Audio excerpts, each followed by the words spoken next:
गुरुर्ब्रह्मा गुरुर्विष्णु गुरुर्देवो महेश्वरः गुरुर्साक्षात् परं ब्रह्म तस्मै श्री गुरुवे नमः। नारायण नारायण नारायण नारायण। कल के पृष्ठ में हम लोगों ने देखा दुख भी कृपा। मुख्य सूत्र ये दिया गया कि जब भगवान हमारे मन का न करके अपने मन का करते हैं तब उसमें हमारी ऐसी तैयारी होनी चाहिए कि हम अपने अहम से, अपने अभिमान से, अपनी ममता से व अपनी इच्छा से भी ज़्यादा भगवान की इच्छा का आदर करें और कहें कि यह तो भगवान ने बहुत बढ़िया किया जो आज अपने मन का तो किया। इसकी परिणति, इसका पर्यवसान किसमें होना चाहिए कि प्रत्येक परिस्थिति में भगवान का हाथ हम देखने लगे। तो आज के पृष्ठ में हम देखेंगे कि ये इसके लिए भी एक और सूत्र है और वो है आज का जो 14 जनवरी का पृष्ठ है, उसमें दो प्रसंग है। श्री कृष्ण के सुख में ही गोपियों का सुख है एक, और व्यवहार में समता। तो ये जो व्यवहार में समता, ये जो प्रसंग है, इसमें आप देखेंगे कि ये कैसे संभव है। कल वाला पृष्ठ कठिन है जीवन में उतारना कि दुख भी कृपा लगे, तो उसके लिए महर्षि ये सूत्र दे रहे हैं कि व्यवहार में अगर समत्व आ जाएगा, कैसे, इसको करके फिर हम आगे ऊपर वाला करेंगे। यह जो श्री कृष्ण प्रेम की चर्चा है, यह हृदय को श्री कृष्ण में लगाने की है। तो श्री कृष्ण के प्रेम की चर्चा, भक्ति की चर्चा सर्वत्र हमको मिलेगी। भागवत कथा सुन रहे हैं, रामायण अथवा जो भी हम अपना पूजा पाठ करते हैं, तो उसमें सब में कृष्ण में प्रेम करना है। पर सूत्र क्या है?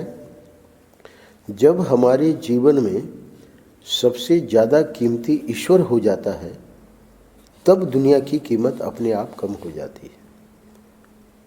परम पूज्य महाराज श्री कहना ये चाह रहे हैं कि इस समय कीमती हमारे लिए संसार है, हमारे भोग हैं, हमारा अर्थ है, पैसा है। तो जब तक ये कीमती रहेंगे तब तक ये दुख भी कृपा, ये अनुभव बहुत बहुत बहुत कठिन है। पर धीरे धीरे जब हमारे जीवन में सबसे ज़्यादा कीमती ईश्वर हो जाता है तो उसका परिणाम क्या होगा? दुनिया की कीमत अपने आप कम हो जाती है। इस समय दुनिया की कीमत ज़्यादा है तो ईश्वर की कीमत नहीं के बराबर है। जो भक्त लोग हैं उनकी बात छोड़ दीजिए। तो यहाँ के लोगों के लिए नहीं कह रहा हूँ, पर जो सामान्य लोग हैं उनके लिए ईश्वर, बिना ईश्वर के भी हमारा काम बढ़िया चल रहा है, वो लोग कहते हैं। तो समता के लिए पहली बात तो ये करनी पड़ेगी। फलस्वरूप जिससे दुनिया मिलती है, अब प्रश्न है कि भाई ऐसा हम क्यों करें? तो सुनिए, जिससे दुनिया मिलती है उसके प्रति पराधीन होने की ज़रूरत नहीं। इस समय हमारी कीमत दुनिया के लिए है, तो जो भी दुनिया देने वाला है, वो कोई सेठ हो या हमारा मित्र हो, है ना, कोई भी हो, तो उसके प्रति पराधीन हम हो जाते हैं, स्वाभाविक। तो पति का पत्नी से, पत्नी का पति से, है ना, बच्चों का, तो बच्चे जब तक छोटे हैं पराधीन हैं, माता पिता के पता है हम पढ़ाई कैसे करेंगे। तो अब उनके लिए ये नहीं कहा जा रहा है कि भाई दुनिया की कीमत मत करो, है ना, ईश्वर की कीमत करो, क्योंकि वो विद्यार्थी हैं। तो विद्यार्थी होने के कारण उनको जहाँ से भी माता पिता पढ़ा रहे हैं तो उनके लिए वो अभी रहेगी कीमत। पर जो लोग वानप्रस्थी हैं, सन्यासी हैं, और जो लोग गृहस्थ भी हैं पर भगवान के भजन में लगना चाह रहे हैं, उनके लिए कहा जा रहा है, अथवा ब्रह्मचारी भी हैं, तो कोई भी वर्ण या कोई भी आश्रम हो, अगर हमको ठाकुर जी से प्रेम है तो ये प्रेम क्या है, इसी को आज के पृष्ठ में महाराज से समझाएंगे कि इससे होगा क्या कि दुनिया जिससे मिलती है, कोई भी हो वो, उसके प्रति पराधीन होने की ज़रूरत नहीं है, क्योंकि हमको दुनिया चाहिए ही नहीं। तो जब तक दुनिया चाहिए तब तक तो ये जो पृष्ठ है आनंद रस रत्नाकर के, है ना, वो कम प्रभाव करेंगे। पर जिन लोगों ने घर छोड़ा है ईमानदारी से इसी कार्य के लिए, तो उनके लिए बता रहे हैं कि अब तुमको पराधीन होने की ज़रूरत नहीं है। भाई हमको यहाँ गरज है कि गोपालगढ़ में रहना है तो हमको पराधीन रहना पड़ेगा, पर हमको स्वतंत्रता है कि भाई हम जहाँ कहीं भी चले जा सकते हैं, सन्यासी हैं। स्वामी रमणानंद जी का देखा, जब उनको कहा गया उन्होंने साफ कह दिया कि हम तो आनंद वृंदावन में चले जाएंगे। तो पराधीन कौन है? जिसको वो वस्तु चाहिए, हमको यहाँ का सुख चाहिए, यहाँ की सुविधा चाहिए, यहाँ का भोजन चाहिए, है ना, तो उसको पराधीन रहना पड़ेगा। पर जो प्रेम ईश्वर से कर लिया है ना, कीमत उनकी ज़्यादा हो गई, तो जिससे दुनिया मिलती है उसके प्रति पराधीन होने की ज़रूरत नहीं है। उड़िया बाबा जी महाराज कहते थे कि सन्यासी का सबसे बड़ा बल क्या है? बोले जहाँ खटपट हुई वहाँ कमंडलू उठाया, अपना चले गए, निकल गए।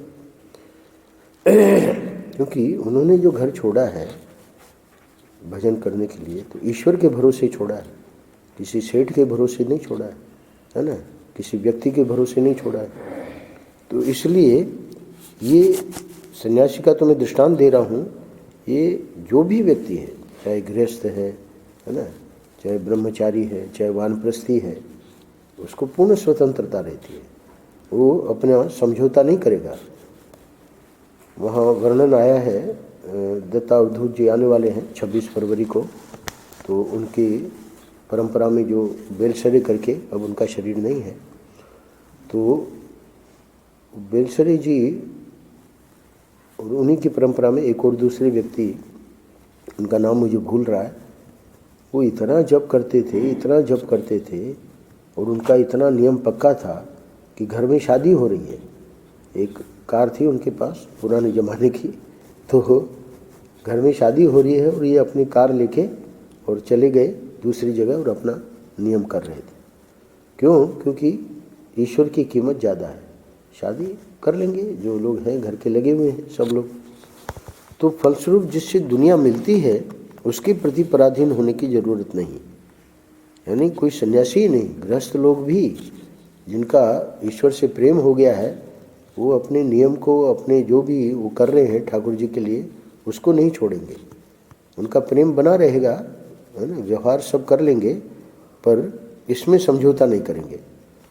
अच्छा, दूसरी बात, जो दुनिया मिलने में बाधा डालता है उससे दुश्मनी करने की ज़रूरत नहीं। क्यों? दुनिया के लिए कीमत नहीं रही ना।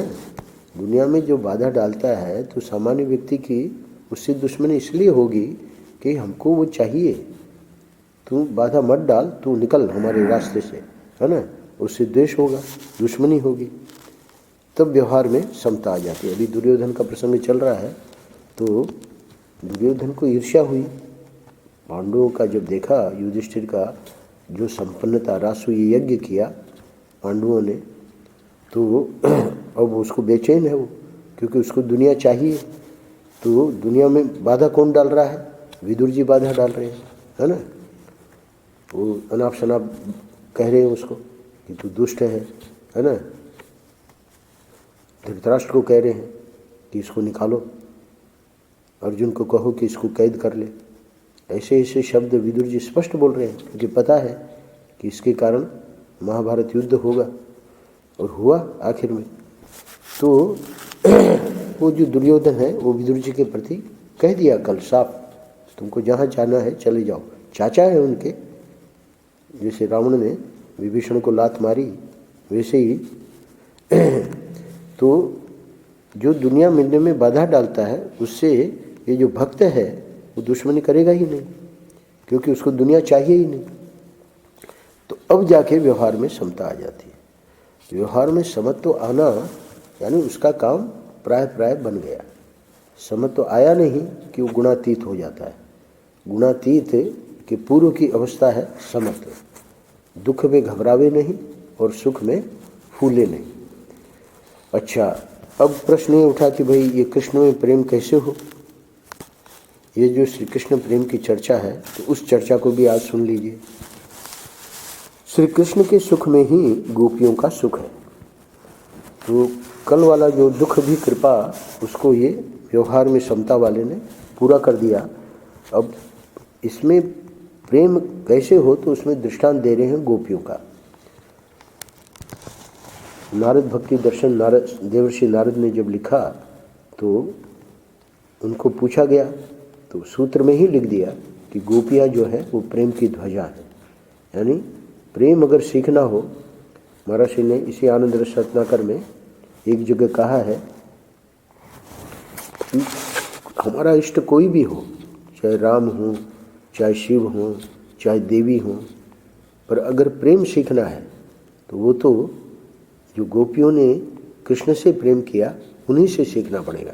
वही बात नारद जी कह रहे हैं कि गोपियाँ जो है, नारद भक्ति सूत्र में स्पष्ट एक सूत्र बना दिया उन्होंने कि गोपियाँ प्रेम की ध्वजा है। तो आज के प्रश्न में हम देखेंगे एक और भी सूत्र है वहाँ नारद जी का कि इनको ध्वजा क्यों कहा। तत्सुखे सुखित्व।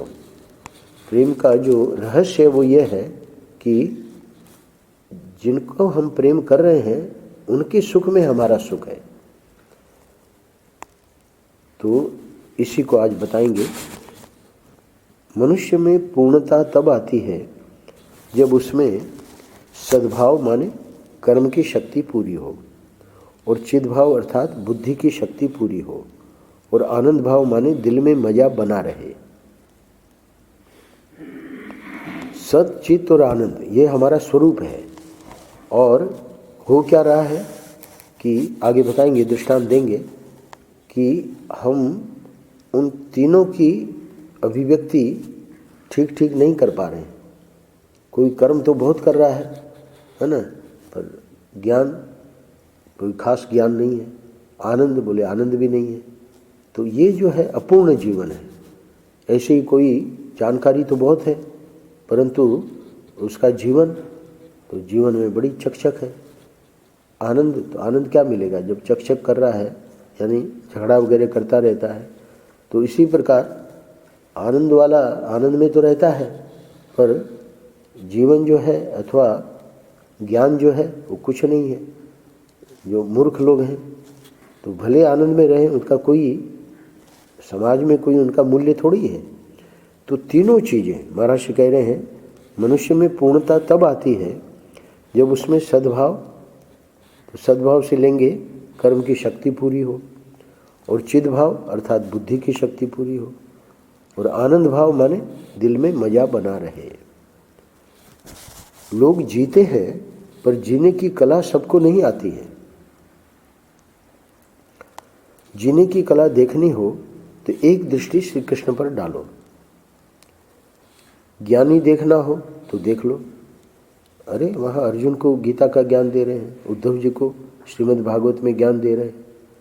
क्या उनका पूरे उपनिषदों का जैसे दूध दो लिया उपनिषद ज्ञान, तो ये तो भगवान है, पर भगवान का दृष्टांत इसलिए दे रहे हैं कि उनसे हमारा प्रेम हो गए। तो भगवान से हमारा जब प्रेम होगा तो उनके जो गुण हैं वो हमारे जीवन में आएंगे। तो इसलिए कह रहे हैं कि जीने की कला देखनी हो तो एक दृष्टि श्री कृष्ण पर डालो। ज्ञानी देखना हो तो देख लो, कर्म देखना हो तो देख लो, और उनके जीवन में आनंद देखना हो तो देख लो। कर्म क्या कर रहे हैं भगवान कृष्ण? पूरा सृष्टि की जो उत्पत्ति है, स्थिति है, प्रलय है, अनंत कोटि ब्रह्मांड भगवान ही तो कर रहे हैं। इससे बड़ा और क्या कर्म होगा? और आनंद, उनकी मुस्कुराहट। राम भैया कहते हैं कि सामान्य रूप से कृष्ण बैठे हों, है ना, तब भी लगता है कि वो मुस्कुरा रहे हैं। तो ऐसा उनका आनंद यानी छलकता है। ऐसे हमारे भगवान, तो केवल बातचीत करने में सच्चिदानंद होना है ना, बढ़िया बढ़िया प्रवचन दे लें कैसे सच्चिदानंद हमको होना चाहिए, है ना, तो वो और चीज़ है। और अपने जीवन में सच्चिदानंद होना दोनों अलग अलग है। जीवन में सच्चिदानंद होने वाला, रहने वाला, उसको प्रवचन देने की ज़रूरत नहीं है। उसके तो जीवन को देखकर ही लोग शिक्षा ग्रहण करेंगे। आखिर सच्चिदानंद का कोई व्यावहारिक रूप होना चाहिए ना। तो इसलिए अब एक दृष्टांत देते हैं कि लोगों में कैसे लोग मिलेंगे। इसलिए अपने जीवन की जो रहनी सहनी है वह घर को स्वर्ग बनाने के लिए। एक सज्जन है हमारे, कमाई तो बहुत करते हैं, अनाप शनाप कमाई, है ना। अभी हमको मिले थे करीब 1 महीने पहले। शाम को वहाँ जाते हैं हम, तो महर्षि के सानिध्य में उनके पिता रहे। उनके पिता अब चले गए हैं। अब वो स्वयं भी मुझे लगता है 70 से ज़्यादा है, 75 है। रो रहे थे महाराज, और क्या कह रहे थे महाराज, हमारे पास खुद ही बताया, हमने पूछा नहीं, बोले 25 करोड़ रुपया है। तो क्या हुआ, कमाई तो बहुत करते हैं, लेकिन रोज चकचक होती है घर में। चकचक कहो या, है ना, दुखी कहो, तो क्या काम आया पैसा। तो कर्म तो बहुत किया, कर्म की शक्ति पूरी है, इसीलिए इतना रुपया कमाया, है ना, पर आनंद कहाँ है, अपूर्णता हो गई। अब वह कमाई करने के बाद उनके बेटों के काम आवेगी। जिंदगी तो निस्सार बना दिया ना, जिंदगी को तो निस्सार बना दिया। और चाहे चकचक करे, चाहे वो किसी कारण से दुखी हो, जो भी हो। अब पूछ रहे महाराज क्या करें क्या करें। और भाई जो भगवान से प्रेम करना चाहिए वो तो तुमने किया नहीं, बस इसी को संसार को मूल्य दिया। तो संसार को मूल्य दिया तो संसार की वस्तु ठाकुर जी ने तेरे को दे दी, पर तूने जीना कहाँ सीखा। जीना तो संत लोग सिखाएंगे, सत्संग किया नहीं। तुम्हारे काम करने की शक्ति हो, कमाई की ताकत हो, तो जीवन में सुख भी होना चाहिए ना। भाई ठीक है, तुम्हारे पास 25 करोड़ है, पर जीवन में सुख कहाँ है, तुम तो मार दुखी बने पड़े हो। तो अपने सुख को बेचकर, नष्ट करके तुम्हारी कमाई किस काम आवेगी। तो दृष्टांत देके समझा दिया कि ये तीनों चीज़ें जीवन में होना क्यों जरूरी है, और वो भी सिर्फ सच्चिदानंद बातचीत में नहीं, वो अपने जीवन में होना चाहिए। इसलिए कृष्ण का दृष्टांत दिया। अब देखो, हम गोपियों के प्रेम की चर्चा करते हैं। तो बम्बई में ये प्रवचन महर्षि कर रहे हैं, उद्धव ब्रजगमन। तो बम्बई वाले, है ना, सत्संगी है ठीक है, पर संसार की कीमत उनके लिए ज़्यादा है। तो उनको बता रहे हैं कि ये चर्चा हम क्यों कर रहे हैं। प्रेमपुरी सत्संग मंडल में पहले सिर्फ वेदांत की चर्चा होती थी। प्रेमपुरी जी ने साफ कह दिया कि यहाँ भक्ति की चर्चा नहीं होगी। ये तो महाराष्ट्र से जब प्रेमपुरी जी मिले और देखा कि क्या गजब का भक्ति का निरूपण, उसमें भी वेदांत को ढाल के, तब वहाँ शुरू करवाया भक्ति का प्रवचन। तो वही जो पुराने प्रेमपुरी जी के भक्त हैं, शिष्य हैं, तो उनको तो वेदांत का संस्कार पड़ा हुआ है, वो तो भक्ति की बात सुनना ही नहीं चाहते। तो इसलिए उनको कह रहे हैं कि अब देखो, हम गोपियों के प्रेम की चर्चा करते हैं ना, तो क्यों करते हैं।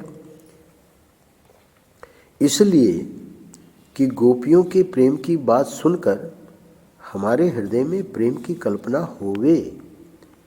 अरे तुम लोग तो धन के पीछे पागल हो, है ना।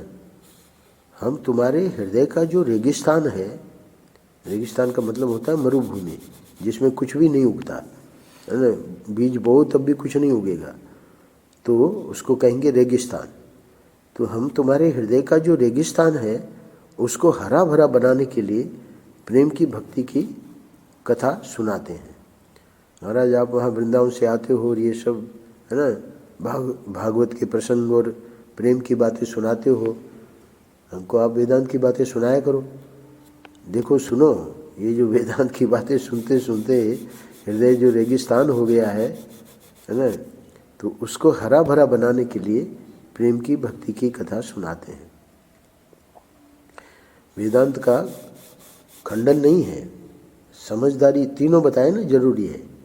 तो जीवन में कर्म भी जरूरी है, बुद्धि भी जरूरी है और आनंद भी जरूरी है। तो इसलिए अब देखिए गोपी के प्रेम में क्या हरियाली है। तो वहाँ जो प्रसंग चल रहा था उद्धव ब्रज गमन में, तो वहाँ नंद बाबा, अब उद्धव जी लौटने वाले हैं, तो गोपियाँ जो हैं वो उद्धव को कुछ बातें बता रही हैं कृष्ण के प्रेम की। तो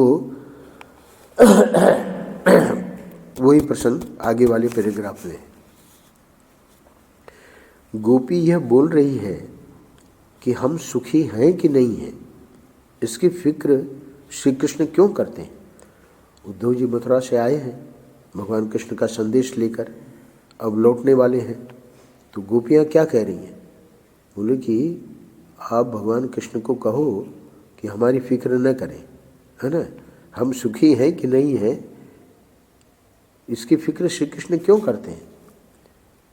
उद्धव जी को बड़ा आश्चर्य हुआ कि इधर तो भगवान संदेश भेज रहे हैं कि भाई वो दुखी होंगी हमारे कारण, हम इधर आ गए मथुरा में, उनको वियोग का दुख होता होगा।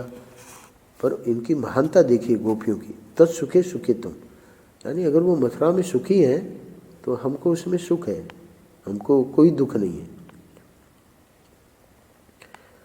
हमें खुद इस बात की कोई फिक्र नहीं है कि हमें सुख मिलता है कि नहीं, हमें शांति मिलती है कि नहीं। अरे महाराज, पूरी दुनिया जो किसी से प्रेम करती है तो सुख के लिए, शांति के लिए करती है। तो तुम कहते हो कि हमको इसकी कोई फिक्र नहीं, तो क्या कहती हैं। अगला वाक्य बहुत गजब का है, हमने प्रेम किया था तो इस शर्त पर तो नहीं किया था कि जब सुख मिलेगा, शांति मिलेगी तब प्रेम करेंगे। हमारा जो प्रेम है वो तो एक सहज प्रेम था। आत्मा का जो प्रेम होता है वो सहज होता है। स्वामी राम सुखदास जी कहते हैं कि अपने हाथ में फूड़ा है और उस फूड़े में मवाद निकल रही है, मार दुर्गंध मार रहा है ना। ऐसे ही कैंसर के पीड़ी लोग देखोगे आप लोग, भगवान करे आपको न देखना पड़े, ऐसी ऐसी मतलब कैंसर का जो है दुर्गंध मार रहा है। डॉक्टर शर्मा सुनाते हैं ब्रेन का कैंसर, कीड़े पड़ गए अंदर, कीड़े निकाल रहा है डॉक्टर। तो तब भी वो व्यक्ति है, वो कहाँ चाहता है कि भाई हमारा शरीर पूरा हो जाए, यही चाहता है कि भाई ये हमारा फोड़ा जो है वो डॉक्टर ठीक कर दे। तो अपनी आत्मा से जो प्रेम है, यहाँ आत्मा कौन है, कृष्ण है। तो इसलिए गोपियाँ कह रही हैं कि हमने जो प्रेम किया वो किसी शर्त से नहीं किया, तो हमारा सहज प्रेम है। तो क्या कहती हैं कि उन्होंने हमें शांति नहीं दी, जलन दी, और हमको सुख नहीं दिया, दुख दिया।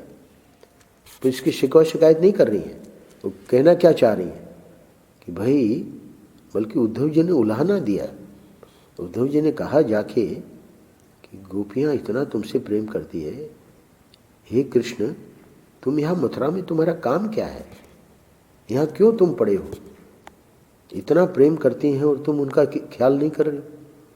खैर भगवान को तो उलाहना कोई भी दे सकता है, पर भगवान को तो जो मालूम है हमको क्या करना है। ऐसा उद्धव जी प्रेम देख के आश्चर्यचकित हो गए। क्या कह रही हैं, भले उन्होंने जलन दी, भले उन्होंने दुख दिया, उसका कोई शिकवा शिकायत हम श्री कृष्ण से नहीं करते।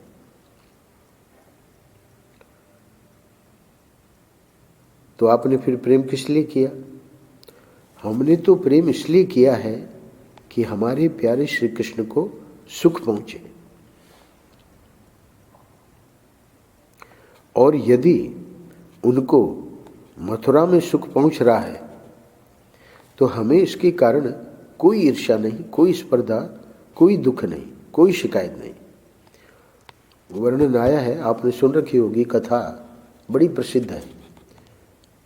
भगवान ने लीला ही करी, बड़ा सिर में दर्द हो रहा है और नारद जी आए हुए थे।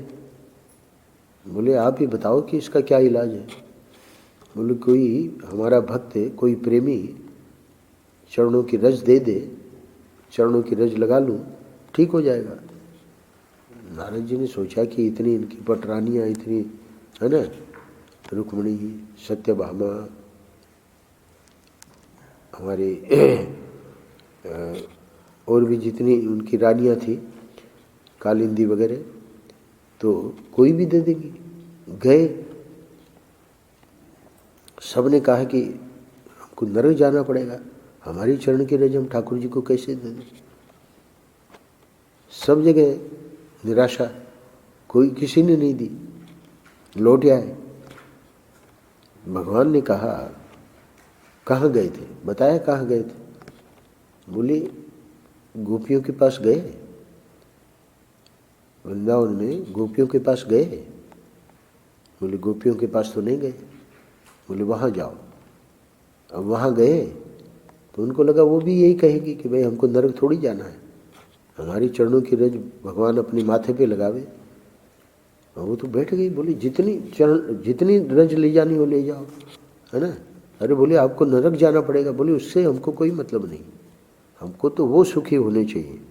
वही महाराज यहाँ कह रहे हैं कि हमने तो प्रेम इसलिए किया है कि हमारे प्यारे श्री कृष्ण को सुख पहुँचे, और यदि उनको मथुरा में सुख पहुँच रहा है तो हमें इसके कारण कोई ईर्ष्या नहीं, कोई स्पर्धा नहीं, कोई दुख नहीं, कोई शिकायत नहीं। तो वहाँ मूल में जो श्लोक हैं तो श्री सनातन गोस्वामी जी उन्होंने भी टीका लिखी है, तो उसी बात को महर्षि कह के यहाँ आज हम पूरा कर रहे हैं। श्री सनातन गोस्वामी कहते हैं, ये चैतन्य महाप्रभु के संप्रदाय में जीव गोस्वामी, रूप गोस्वामी, सनातन गोस्वामी, ये महापुरुष हुए हैं जिन्होंने भागवत पे काफ़ी कुछ लिखा है। तो उन सब में सनातन गोस्वामी महाराज कहते हैं कि सबसे सर्वोत्कृष्ट है। उनका क्या कहना है कि श्री कृष्ण के सुख में ही गोपियों का सुख है। इस प्रकार हमको भी बताया जा रहा है कि संसार का मूल्य कम करो और भगवान से प्रेम करो। नारायण नारायण नारायण नारायण। श्री राम जय राम।